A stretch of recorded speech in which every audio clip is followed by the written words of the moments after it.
is they have a module that you could put in your bike to make the tail light To flash. do that 3 flashes or Yeah. whatever. I thought those were only Kuryakins. Well, I hate to be brand specific, but Kuryakin makes it, and there's a couple other companies out there that make it, but people see flashing lights more than they see a regular running light. So if you have a flashing light and somebody's not paying attention to the road or looking on their phone or putting makeup on or something stupid doing their like nails. that, they'll see a flashing light more than they will a regular running light. So that's very important too. So let me ask you this. You go out to your bike and you go to start it up. You start it and the push rods fall out. Seriously. Then you go to your next bike. What? All right. So did you hear the question we're asking right now, Oscar? What happens if you start your bike and the push rods fall out and they hit the ground and you start freaking out and you're trying to turn the bike off because... Then you get a new road name, push rod. So here's what happened to Oscar.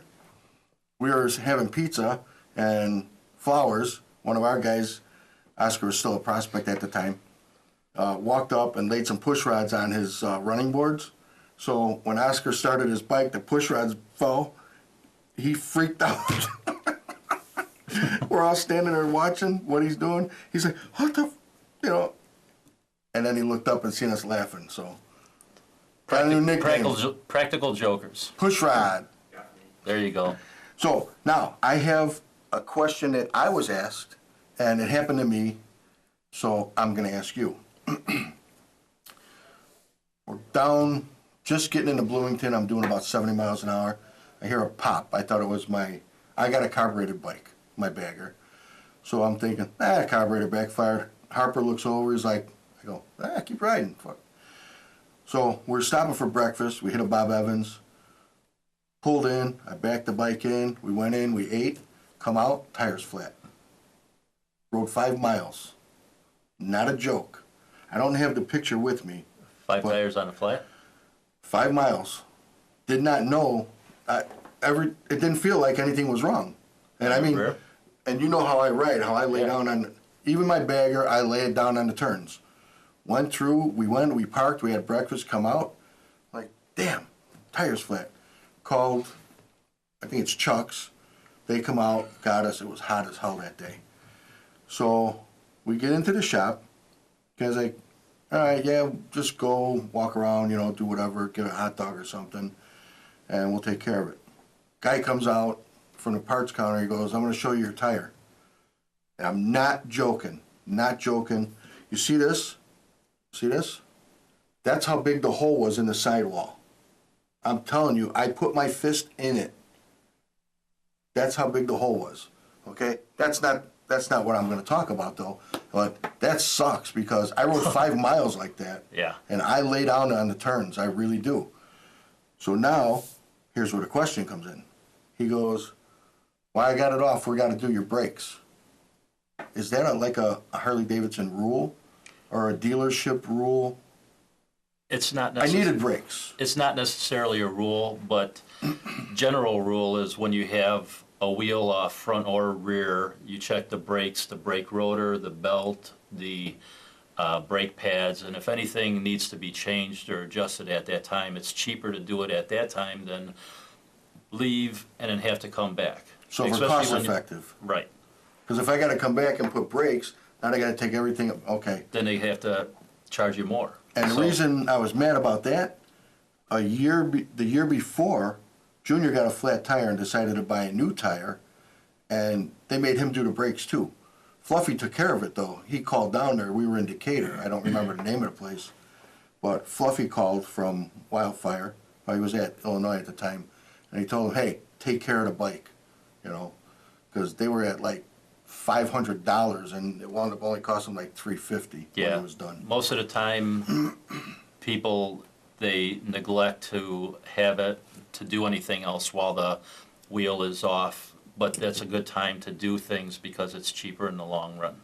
So the front's not really that bad. I mean, you can basically look at your front caliper Right. and And see. see, look at your brake pads, see if the brake pads are worn, the thickness of them. You want to check the brake rotors to see if they're smooth. If they have gouges in it, then you might want to replace it. If they have any discolor on it, then you might want to. That's from heating Then up? you're gonna, yeah, it's, Okay. gets So that will warped break. and distorted, yeah. Yeah, And on the newer bikes with the sealed bearings, if I was gonna ask about that. if you have brake problems, or if you, let's say you have one rotor that's warped or distorted, and then you're feeling pulsations on the brake lever, usually what happens is one of the bearings, the wheel bearings, goes bad. So the wheel laterally moves like this. So the brake disc, since the caliper is solid mounted, Right. rubs against the caliper and it warps and distorts the rotor. So you're looking at replacing a rotor, maybe a caliper, instead of just Well, changing the not the brake caliper, pads? just the pads, the I mean, it rotor. could mess up the It caliper could, too. yeah, it could. And of course, the wheel bearings. Mm-hmm. But not everybody always knows that. I didn't know that they were all, the new ones are sealed now. Yeah, Just like, I didn't realize, 1999 and later, late 99 and later. I didn't realize about that wireless, that cableless throttle. Oh, yeah. Now, Dan's went out one time. What do? You can't go anywhere, can you? Is Not there anything you can really. really do if that goes out? I Not think really. Is it a solenoid that's in there? It's a switch in Okay. the throttle. Yeah, that went out. I guess he had to have it replaced, but that sucks. There's a lot of things on the newer bikes that are, good and bad. There's a lot of electrical components that could go out prematurely, and just like any electrical component, it could be brand new, it could be 20 years old, and it could go out and fail. So, the more stuff you have on your bike, the more prone it is to failing. See, new technology. It may Yeah. be new, but it's not the best. That's right. Nothing's gonna be the best. No. Unless you go back to some old, like these old guys, they ride these panheads. Okay? Some of them like Panheads shovelheads. forever. Some of them like shovelheads better than they do with like a panhead. I had a panhead though. I've got a panhead. Okay? Do you remember the story of the panhead my father gave me? No, why don't you tell it to me again? Well, it was crazy. He said if I could get this bike started, that was the one in the yard with the long front end. Mm-hmm. He said if you can get it started, you can have it. And I kicked that sumbitch for 3 days. I was stoned too. I was flying. Of course you were. 3 days I was out there. And I not joking. I was young, things happen. And I'm kicking and kicking and kicking. And you came by. Because you had that Sportster with like an 80-foot Front end on it. front end on it, where you can pull up and get gas at one station, and the guy across the street was filling up your tire, Exactly. making sure you got the proper inflation. That's right. And you asked, now see, I had a Triumph at the time, and you asked me, I don't know if you remember this, you go, did you check the battery? And I said, what battery?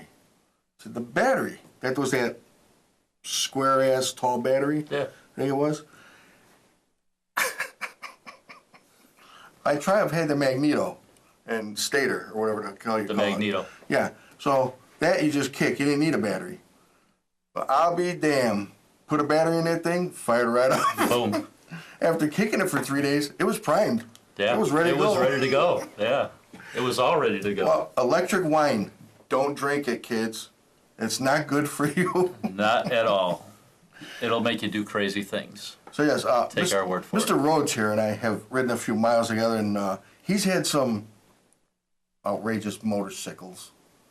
And there was one bike that I actually learned how to build a transmission in your basement and in your garage, and then back in your basement and back in the garage, and then back in the basement and back in the garage. And there's a guy named Hot Dog that I think Good friend of ours. I think we carried his bike more than he rode it that first year. Which one? The mustard yellow bike. Oh, Bring it in the basement. Bring it back out. Bring it in the basement. Bring it back out. that was a nice bike. 98-inch shovelhead stroker. He still rides it? Yep. It still runs? Still runs. You built that in 90... Probably 20 years ago. I think... 95, 96. Yeah, it's got to be. Yeah. Ron's built some outrageous bikes. He's worked on some outrageous bikes. He's worked at many dealerships. He's had his own shop. He's going to be doing work out of his own house. So watch the website, watch the internet, watch Facebook. I'll give you all the information. Yep. And we'll get some work over by him and make him just do all kinds of crap. Anything from mild to wild. And he'll splice your wires for you. I'll have my friend here come over and he'll do some heavy Whoa, splicing. I get paid for this? Yeah. Wow. We get paid to mess things up. Yep. You know, sometimes I think I stutter when I talk because there's other words that are rattling around and that want to come out. Now, Like what? we talked, you know, the F-bombs and all of that. Yeah. All right, we've talked about brakes, we've talked about tires, we've talked about lighting, we've talked about seats. Here's what I want to tell you about, and this is not a joke. Check your handlebars, kids. Check them. Really? They don't come loose? They do come They loose. do. You know, when I bought the bagger from the old Illinois, when I was on Harlem, I remember. and I was going, the handlebars were actually loose. I hit a bump and the seals broke in the forks and it shot oil everywhere. You know, so I limped it back. Harley took care of it. They fixed everything. And they told me, it was at George. He told me, he goes, your handlebars are loose. What the hell's going on there? I don't know. I just bought the bike 2 weeks ago. So check everything. Check your handlebars. Don't jerk them back and forth because then you wind up with a Super Glide with cocked handlebars. Exactly. Because you got pissed off that somebody wouldn't give you your keys for your bike so you can go out for a ride while you were drunk and start trying to break the damn neck off. Actually, Pat's got It happened. he's got a good quote there because everything comes loose when you're riding and everything needs to be periodically checked. On a and brand new bike. Brand new checked. bike. Yeah. Anything could come loose. Anything could be skipped during assembly. So it is good to have your maintenances done at least once a year or every 2,500 miles, have the oil changed. But if you do feel movement in your handlebars, check the riser bolts on the bottom underneath, check the rubber bushings to see if they're worn or if the riser bolts are loose.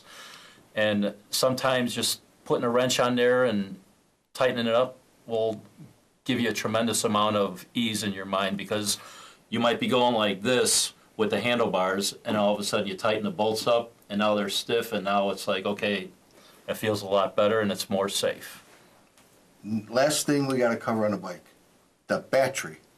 Oh, the battery. The battery. What you want to do is during the wintertime, either if you have a heated garage, always put it on a battery tender. Even during the summer, put it on a battery tender. Who knows if you're going to be riding, when you're going to be riding. It could turn be, 60. Yeah. It could turn 60 and you're Then all going of a out for a sudden you ride. go out there and click, click, click. You go to start the... Yeah, Ron, my bike's going click, click, click. Yeah. Did you check the battery? No, why? I thought it was new. All right, dumbass, I'll be right over with the jumper. But what you never want to do is start it with a car that's running. Yeah, really. If you start your bike with a car, if you jump it, do not have it running. It puts too many amps out and it will fry your electrical system up. All right, I want to thank you for coming on the show tonight, Ron. You've Thank you. You've been a font of information. We'll get you back on here another night. All right, Thank you, brother. brother. Good night, folks. Good night, everybody.